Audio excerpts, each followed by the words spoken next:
If you are staring at your screen right now, realizing you simply do not care anymore, you probably, or maybe not probably, but there is a good chance you need to understand the fundamental biological lie of the modern corporate infrastructure. They tell you that your identity is a renewable resource. They tell you that your capacity for stress is infinite, that your loyalty is a currency that will eventually buy your freedom. If a 100-foot wildfire is rushing toward you, the smartest thing you can do is light a match and intentionally burn the grass directly at your own feet. And what the evidence seems to indicate, without being absolute about it, is that your autonomic grid is doing the exact same thing to your career. Late afternoon, the calendar is completely blocked out.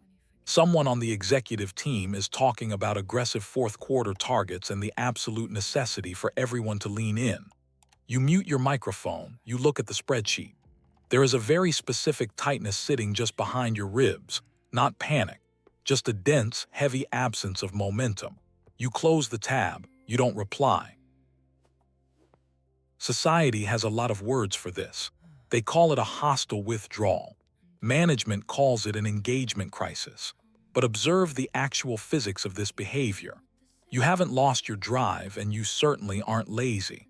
Your biological hardware seems to be intelligently, deliberately burning your ambition to the ground to save the host. It looks like a backburn. I keep looking at this profound numbness, and I wonder if it's actually a transition phase. You are automating your current output, not because you lack work ethic, but because part of you is already planning an exit. You want to build your own thing. You want to be your own sovereign entity, directing your own capital and your own hours. So, you conserve energy. You are running a silent, internal embargo to fund your actual future. Which is, objectively, a lot of intense terminology for ignoring a Slack message about a slide deck. But you know exactly how much weight that single ignored message carries. The clinical data on chronic environmental stress points at something fascinating. Once I saw the mechanism, I couldn't unsee it. The finding, roughly, when an organism is subjected to an endless, unresolvable state of alarm, like a corporate culture of perpetual crisis, the brain doesn't tend to fight the threat indefinitely.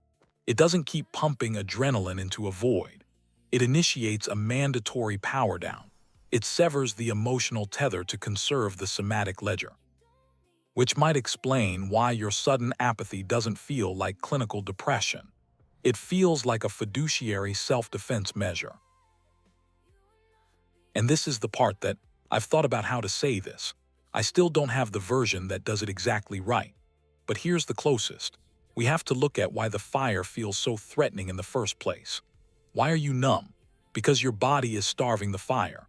But why did you build your identity around surviving the fire?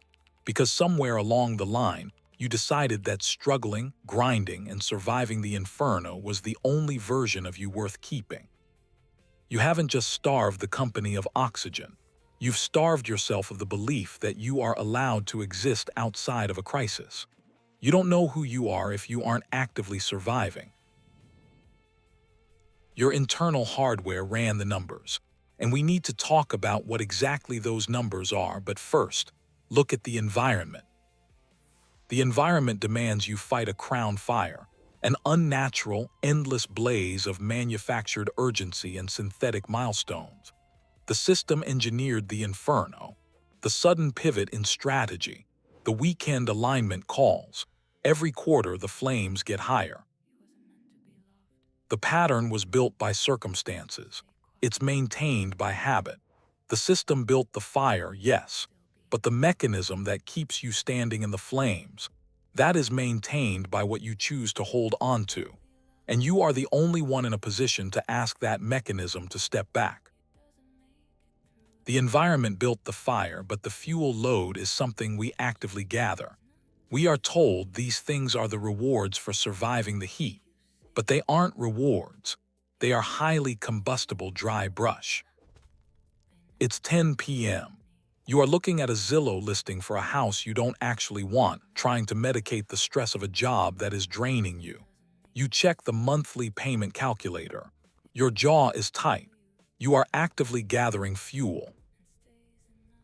And here's what I keep wondering about that moment. What would happen if you just closed the laptop and let the fire starve?